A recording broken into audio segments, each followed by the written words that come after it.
Happy New Year and happy tracking everyone.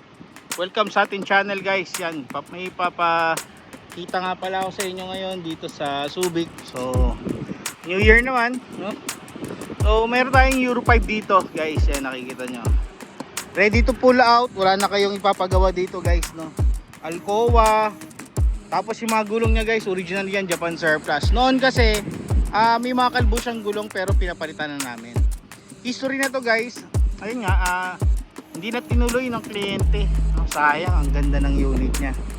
And then nagkatapos kami dito sa halagang 2.850 million lang. So alam niyo naman guys, yung mga ganito ay maabot to ng mga 2.9 3 million. Dito sa kanya 2.850 million lang, fully recon. Ayan, no? So pakita ko sa inyo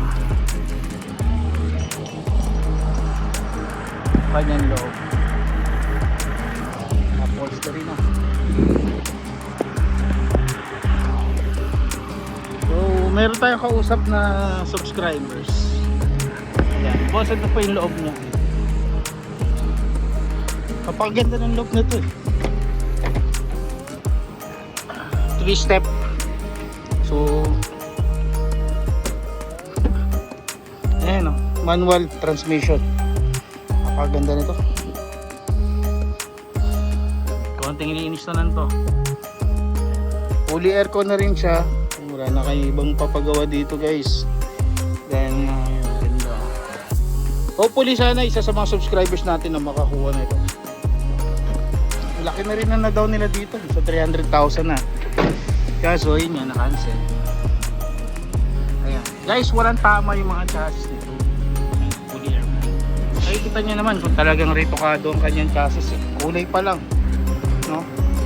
Sa mga hindi marunong magtingin ng chassis po dyan, yung ito guys, makikita nyo naman kung talagang bulok yung chassis eh. Ito kasi talagang finish lang. Ang mga retokado na chassis guys, makikita nyo kahit anong pintura nyan eh, mababakas talaga eh. So, sobrang kapal ng masilya, pati pintura. Ito guys, kita nyo, napakakinis, napakaganda.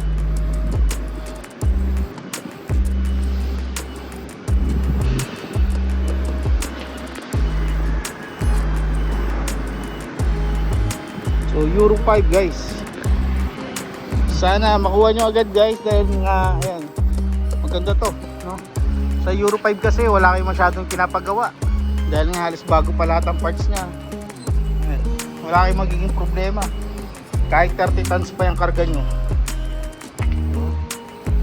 Kayang kaya nito dahil ilang horsepower din to guys, maabot din to ng 300 plus horsepower. So ayun lang guys, happy tracking channel everyone.